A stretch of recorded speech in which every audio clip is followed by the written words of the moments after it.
Assalamualaikum warahmatullahi wabarakatuh. Perkenalkan, nama saya Sonia Prisya Purba dan teman saya Rahmawani Afrika. Kami dari kelompok 5 ingin mempresentasikan hasil kerja kelompok kami tentang harta produksi di dalam Islam. Nah, di sini saya Sonia Prisya Purba sebagai moderator dan juga pemateri, dan teman saya Rahmawani Afrika sebagai pemateri. Nah, langsung saja presentasi kami ini akan kami mulai yang dibacakan oleh teman saya Rahmawani Afrika. Selamat menyaksikan. Assalamualaikum warahmatullahi wabarakatuh. Perkenalkan, nama saya Rahmawani Afrika. Saya di sini sebagai pemateri 1. Baiklah, materi pertama yang akan kita bahas yaitu pengertian produksi dalam Islam. Pengertian produksi adalah kegiatan manusia untuk menghasilkan barang dan jasa yang kemudian dimanfaatkan oleh konsumen. Secara teknis, produksi adalah proses mentransformasikan input menjadi output. Tetapi, definisi produksi dalam pandangan ilmu ekonomi jauh lebih luas. Beberapa ahli ekonomi Islam memberikan definisi yang berbeda, namun substansinya sama. Yang pertama, Rahman pada tahun 1995, bahwa ekonomi Islam itu menekankan pentingnya keadilan dan kemerataan produksi atau distribusi produksi secara merata. Yang kedua, Al-Haq pada tahun 1996 menyatakan bahwa tujuan dari produksi adalah memenuhi kebutuhan barang dan jasa yang merupakan fardu kifayah, yaitu kebutuhan yang bagi banyak orang pemenuhannya bersifat wajib. Baiklah, materi kita yang kedua yaitu tujuan produksi Islam. Dalam konsep ekonomi konvensional, produksi dimaksudkan untuk memperoleh laba sebesar-besarnya. Berbeda dengan tujuan produksi dalam Islam bertujuan untuk memberikan maslahah yang maksimum bagi konsumen. Sehingga tujuan produksi yaitu meningkatkan kemaslahatan yang bisa diwujudkan dalam berbagai bentuk, diantaranya pertama, pemenuhan kebutuhan manusia pada tingkat moderat. Kedua, menemukan kebutuhan masyarakat dan pemenuhannya. Ketiga, menyiapkan persediaan barang atau jasa di masa depan. Keempat, pemenuhan sarana bagi kegiatan sosial dan ibadah. Materi kita yang ketiga yaitu prinsip-prinsip dalam ekonomi Islam. Al-Quran dan hadis Rasulullah SAW memberikan arahan mengenai prinsip-prinsip produksi, yaitu sebagai berikut. 1. Tugas manusia di muka bumi sebagai khalifah Allah adalah memakmurkan bumi dengan ilmu dan amalnya. Yang kedua, Islam selalu mendorong kemajuan di bidang produksi. Yang ketiga, teknik produksi diserahkan kepada keinginan dan kemampuan manusia. Nabi pernah bersabda, "Kalian lebih mengetahui urusan dunia kalian." Yang keempat, dalam berinovasi dan bereksperimen, pada prinsipnya agama Islam menyukai kemudahan, menghindari mudarat, dan memaksimalkan manfaat. Adapun kaidah-kaidah dalam berproduksi antara lain yaitu 1. Memproduksikan barang dan jasa yang halal pada setiap tahapan produksi. Yang kedua, mencegah kerusakan di muka bumi termasuk membatasi polusi, memelihara keserasian, dan ketersediaan sumber daya alam. Yang ketiga, produksi dimaksudkan untuk memenuhi kebutuhan individu dan masyarakat serta mencapai kemakmuran. Dan yang keempat, meningkatkan kualitas sumber daya manusia, baik kualitas spiritual maupun mental dan fisik. Materi kita yang keempat yaitu faktor produksi dalam Islam. Dalam pandangan Bakir Sard pada tahun 1979, ilmu ekonomi dapat dibagi menjadi dua bagian, yaitu perbedaan ekonomi Islam dengan ekonomi konvensional terletak pada filosofi ekonomi, bukan pada ilmu ekonominya. Filosofi ekonomi memberikan pemikiran dengan nilai-nilai Islam dan batas-batasan syariah. Sedangkan ilmu ekonomi berisi alat-alat analisis ekonomi yang dapat digunakan.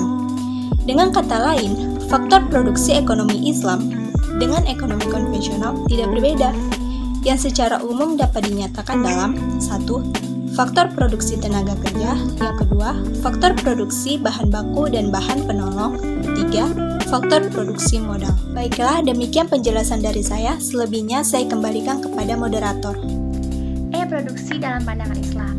Prinsip dasar ekonomi Islam adalah keyakinan kepada Allah Subhanahu wa taala sebagai Rabb dari semesta alam.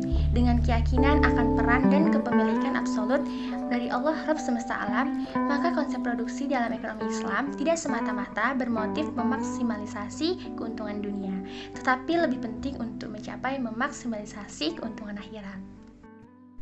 Islam pun sesungguhnya menerima motif-motif berproduksi seperti pola pikir ekonomi konvensional. Hanya bedanya, lebih jauh Islam juga menjelaskan nilai-nilai moral di samping utilitas ekonomi. Bahkan sebelum itu, Islam menjelaskan mengapa produksi harus dilakukan. Menurut ajaran Islam, manusia adalah khalifatullah atau wakil Allah di muka bumi. Islam juga mengajarkan bahwa sebaik-baiknya orang adalah orang yang banyak manfaatnya bagi orang lain atau masyarakat. Fungsi beribadah dalam arti yang luas ini tidak mungkin dilakukan bila seseorang tidak bekerja atau berusaha.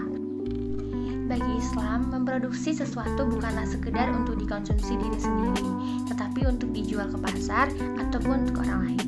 Dua motivasi itu belum cukup, karena masih terbatas pada fungsi ekonomi Islam secara khas menekankan bahwa setiap kegiatan produksi harus pula mewujudkan fungsi sosial. Nah, melalui konsep inilah, kegiatan produksi harus bergerak di atas dua garis optimalisasi. Nah, tingkatan pertama yaitu mengupayakan berfungsinya sumber daya insani ke arah pencapaian kondisi full employment, di mana setiap orang bekerja dan menghasilkan karya, kecuali orang-orang ataupun mereka yang uzur syar'i atau seperti sakit dan lumpuh. Optimalisasi berikutnya adalah dalam hal memproduksi kebutuhan primer, sekunder, tersier secara proporsional. Tentu saja Islam harus memastikan hanya memproduksi barang-barang yang halal ataupun yang bermanfaat bagi masyarakat.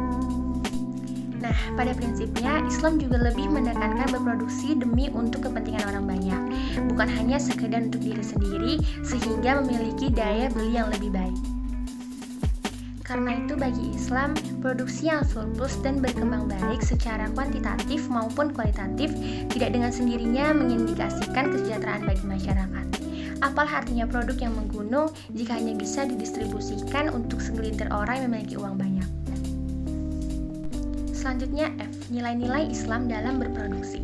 Nilai-nilai Islam yang relevan dengan produksi dikembangkan dari 3 nilai utama dalam ekonomi, yaitu khilafah, adil, dan takaful. Secara lebih rinci, nilai-nilai Islam dalam produksi meliputi 12. Yang pertama, berwawasan jangka panjang, yaitu berorientasi kepada tujuan akhirat. Yang kedua, menepati janji dan kontrak, baik dalam lingkungan internal maupun eksternal. Yang ketiga, memenuhi takran, ketepatan, keluasan, dan kebenaran. Yang keempat, berpegang teguh pada kedisiplinan dan dinamis. Yang kelima, memuliakan prestasi ataupun produktivitas. Yang keenam, mendorong ukhuwah antar sesama perilaku ekonomi. Yang ketujuh, menghormati hak milik individu.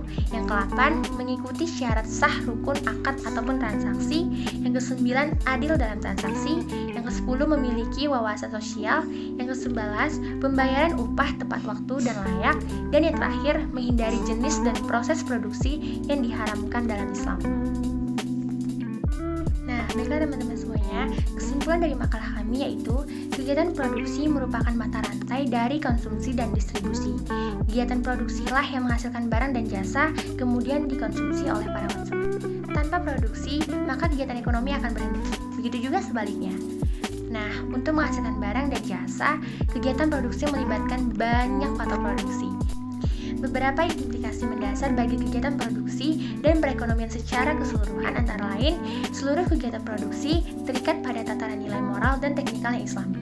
Dan juga kegiatan produksi harus memperhatikan aspek sosial dan kemasyarakatan.